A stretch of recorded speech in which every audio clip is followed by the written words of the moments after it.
오늘 함께 보실 하나님의 말씀은 골로새서 3장 12절에서 14절 말씀입니다. 말씀을 나누기 전 먼저 카리스를 준비해 주시기 바랍니다.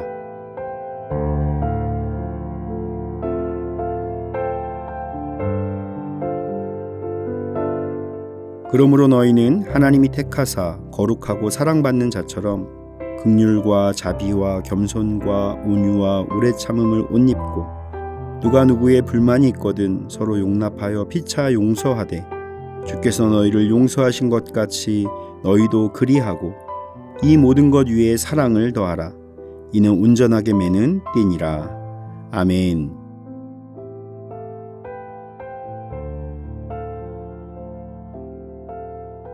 앞서 바울은 옛사람을 벗어버리고 새 사람을 입으라고 권면하였습니다. 그리고 새 사람을 입은 자들은 하나님께서 택한 자들이라고 말합니다. 이제 새 사람을 입은 성도가 실천해야 할 신앙적 덕목을 제시하고 예수님 중심의 삶을 살아갈 것을 권면하고 있습니다. 미국의 윌로우 크릭 교회를 세운 빌 하이벨스 목사님이 계십니다. 이분은 하나님의 음성을 듣는 법이라는 책으로도 아주 유명한 분입니다. 그분이 쓴 인생 경영이라는 책이 있습니다. 그 중에 한 부분을 소개해드리려고 합니다. 착한 일을 하면 왜 기분이 좋아질까? 근본적인 이유는 우리가 본질상 선이신 하나님의 형상대로 지음받았기 때문이다. 하나님처럼 우리에게도 선행을 할 수 있는 커다란 역량, 즉 높은 선의 잠재력이 있기에 우리는 자연히 선행의 기쁨을 느낀다. 우리가 그 선의 잠재력을 실행에 옮길 때마다 하나님은 웃으시며 말씀하신다. 그게 바로 내가 원하는 너의 모습이다.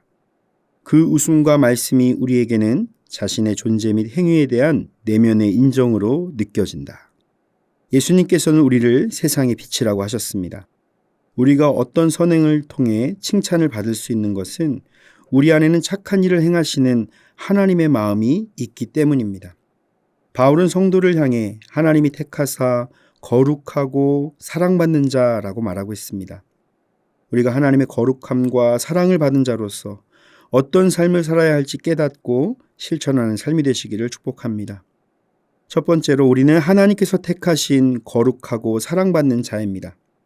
바울은 본문 12절에서 성도가 갖추어야 할 세 가지를 열거합니다. 택하신, 거룩하고 사랑하신이라는 단어입니다.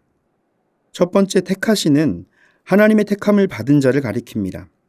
하나님께서 아브라함을 선택하시고 이스라엘을 하나님의 백성으로 선택하셔서 선민으로 부르셨습니다.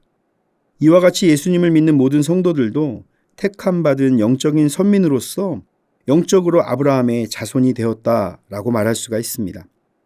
우리가 하나님을 믿기로 결정한 것이 아니라 하나님께서 우리를 그 크신 사랑과 은혜로 받아주시고 품어주신 것입니다. 하나님께서 나를 택하심을 생각할 때 우리는 감격과 기쁨으로 살아갈 수가 있습니다. 두 번째로 거룩하고는 하나님을 위해 따로 떼어놓은 구별된 것을 의미합니다. 성경에서 거룩은 상태를 표현하는 것이 아니라 목표를 말하는 것입니다. 하나님께서 이스라엘 백성들을 출애굽시키시고 구별된 백성이 되게 하시려고 시내산에서 율법을 주셨습니다. 하나님의 백성으로서 살아가야 할 모습을 알려주신 것입니다. 그러나 이 모든 율법을 완벽하게 지킬 수 있는 사람은 없습니다. 그럼에도 불구하고 율법을 주신 것은 하나님의 백성이 되었으니 이 세상과 구별된 자로서 하나님의 거룩을 쫓아 살라는 것입니다. 우리도 마찬가지입니다. 하나님의 은혜로 의롭다함을 얻을 수 있었던 것은 우리가 거룩하기 때문이 아닙니다. 우리도 마찬가지입니다. 하나님의 은혜로 의롭다함을 얻을 수 있었던 것은 우리가 거룩하기 때문에 우리를 성도라고 부르시는 것이 아니라 이 세상과 구별되어 거룩함을 추구하면서 살아가도록 부르신 것입니다. 세 번째로 사랑받는 자는 하나님께서 성도를 사랑하시고 즐거워하신다는 것입니다.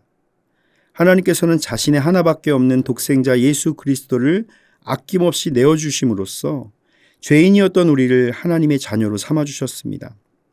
하나님의 끝을 알 수 없는 한량없는 사랑이 우리의 모든 죄를 덮고 하나님의 자녀로 삼아주신 것입니다.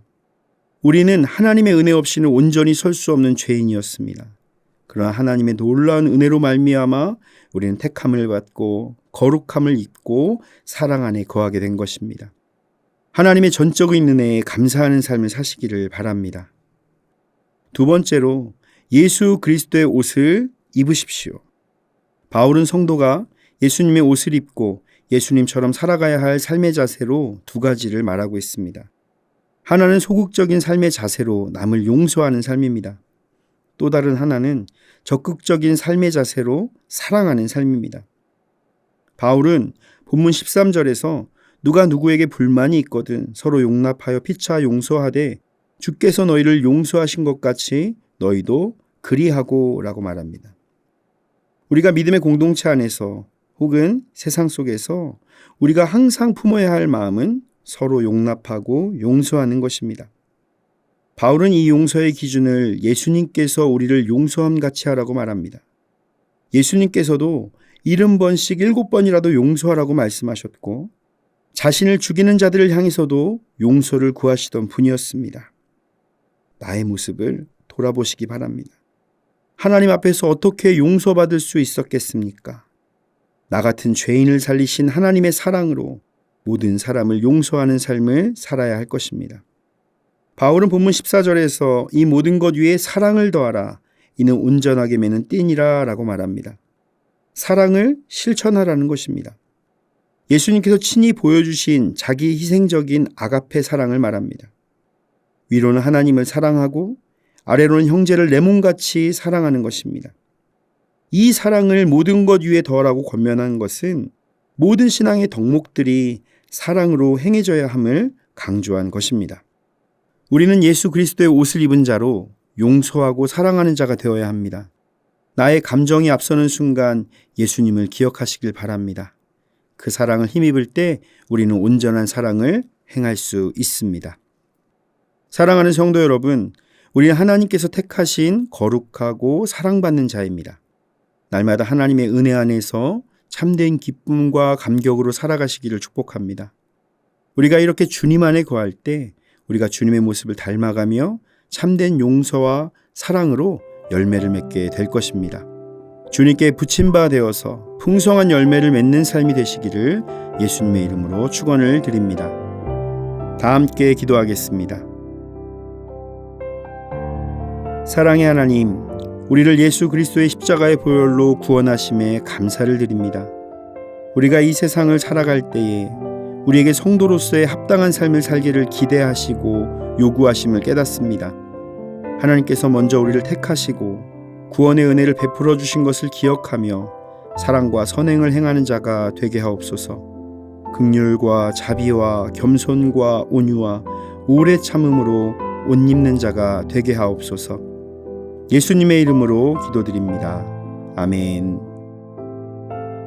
하늘에 계신 우리 아버지, 아버지의 이름을 거룩하게 하시며 아버지의 나라가 오게 하시며 아버지의 뜻이 하늘에서와 같이 땅에서도 이루어지게 하소서.